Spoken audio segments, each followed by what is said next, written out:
नमस्ते, जय हिंद। दिन भर की टॉप इंपॉर्टेंट इंटरनेशनल अपडेट्स पर आप सभी का स्वागत है। आज की सबसे बड़ी खबर, भारत से कई किलोमीटर दूर और तुर्की से सिर्फ 64 यानी कि 64 किलोमीटर की दूरी पर स्थित एक आइलैंड कंट्री जिसका नाम है साइप्रस, जहां पर रिसेंटली पीएम मोदी विजिट करते हैं। अब उस देश के अंदर एक नया पीओके बनाने की तैयारी चल रही है, जहां पर भारत और पाक डायरेक्टली तो किसी कॉन्फ्लिक्ट में इन्वॉल्व नहीं होंगे, लेकिन एक ऐसी सिचुएशन क्रिएट की जा रही है जहां पर इनडायरेक्टली ये सब कुछ हो सकता है, क्योंकि तुर्की इस आइलैंड पर काफ़ी बड़ा कब्जा कर चुका है और कई बड़े हिस्सों पर कब्जा करने की तैयारी में है। और कब्जा करने के साथ साथ अब पाक को इनवाइट किया जा रहा है ताकि इस देश में तुर्की को मान्यता दी जा सके।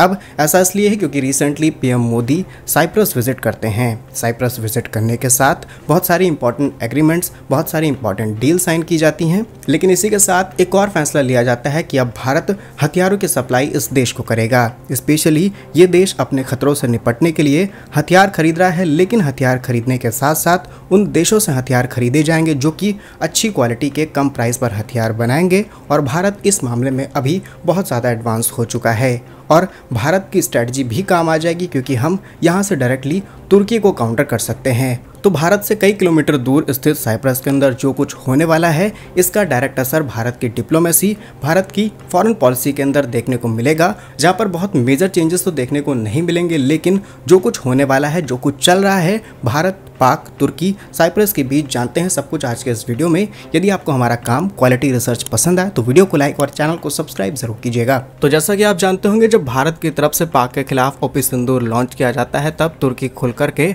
पाक का सपोर्ट करता है। सपोर्ट इस लेवल पर कि हर तरीके के हथियारों की सप्लाई सीधे सीधे पाक को की जाती है। तमाम तरीके की ऑपरेशनल मशीनरी पाक को दी जाती है ताकि आने वाले समय में पाक की पूरी तरीके से मदद की जा सके। भारत कुछ समय तक तो चुप रहता है, लेकिन समय के साथ जब भारत को पता चला कि इस लेवल पर मदद की जा रही है, तब भारत हड़काना शुरू करता है। लेकिन तुर्की जैसे देश अपनी हरकतों से बाज नहीं आ रहे थे और भारत को एक डिप्लोमेटिकली जवाब देना था। फिर जब प्रधानमंत्री मोदी विदेश यात्रा पर निकलते हैं तो कुछ दिनों के लिए तुर्की से कुछ ही किलोमीटर की दूरी पर, या फिर कहें 64 यानी कि 64 किलोमीटर की दूरी पर मौजूद एक आइलैंड देश जिसका नाम है साइप्रस, जिसके आधे हिस्से पर लगभग तुर्की का कब्जा है। भले ही तुर्की इस कब्जे को मानता हो, बाकी के हिस्से पर तुर्की कब्जा नहीं कर पाया। और पीएम मोदी की ये विजिट कई मायनों में इंपॉर्टेंट हो जाती है और उसके कुछ दिनों बाद भारत की अनाउंसमेंट करना कि आने वाले समय में अब भारत हथियारों की सप्लाई भी इस देश को करने वाला है। तुर्की को ये बात खल जाती है। तो इसी आनंद फानन में आकर के अब तुर्की ने फैसला किया है कि जो नॉर्दर्न पार्ट है साइप्रस का, जहां पर तुर्की ने अपने आप से इस देश को अपना हिस्सा मानना है। 1974 में तुर्की इन्वेजन की वजह से यहाँ पर इनका कंट्रोल आ जाता है, लेकिन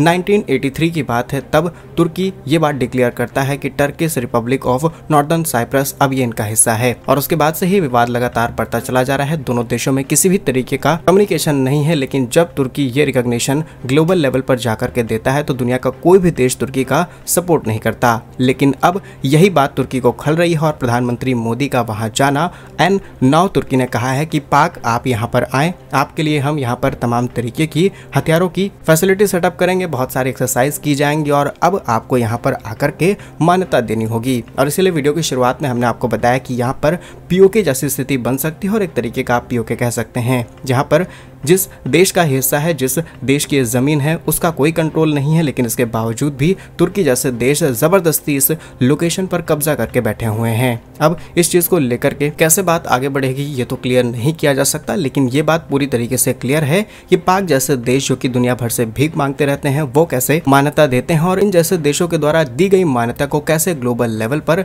एक्सेप्ट किया जाता है। और जैसा कि आप जानते होंगे, कुछ दिनों पहले ये खबर भी सामने निकल के आती है, जैसे ही पीएम मोदी ये यात्रा कंप्लीट करते हैं, उसके कुछ दिनों बाद भारत की तरफ से ऑफर दिया जाता है कि भारत साइप्रस को अपनी सबसे ताकतवर ब्रह्मोस सुपरसोनिक क्रूज मिसाइल की पेशकश कर चुका है, जिसमें साइप्रस के पास मौजूद जितने भी जंगी जहाज हैं, बड़े नौसेना की फ्लीट है, उन सब में इसे इंटीग्रेट किया जाएगा। और इसी चीज को लेकर के तुर्की इतना ज्यादा परेशान हो चुका है कि अब उसने इस तरीके का फैसला लिया ताकि भारत के खिलाफ एक नई जंग छेड़ी जा सके, लेकिन भारत से बाहर। और इस चीज को लेकर के एक अंतर्राष्ट्रीय पत्रकार है जिनका नाम है अर्दान जेंटुक, उन्होंने कहा कि भारत ने साइप्रस को ब्रह्मोस मिसाइल देने का फैसला लेकर के इस इलाके में तुर्की के बढ़ते दबदबे को कम करने के लिए बड़ा फैसला लिया है। वहीं तुर्की पाक के साथ बढ़ती दोस्ती को लेकर के भी भारत की चिंता का विषय है, इसलिए भारत ने बहुत सही स्ट्रेटजी अपनाई है। आपको ये भी बता दें कि इस समय भारत, साइप्रस, ग्रीस, आर्मेनिया जैसे देश एक साथ अपने रिश्तों को मजबूत कर रहे हैं अगेंस्ट पाक, तुर्की, अजरबैजान। एक और इम्पोर्टेंट फैक्ट, प्रधानमंत्री नरेंद्र मोदी 16 जून 2025 को साइप्रस की यात्रा पर थे और साल 2002 के बाद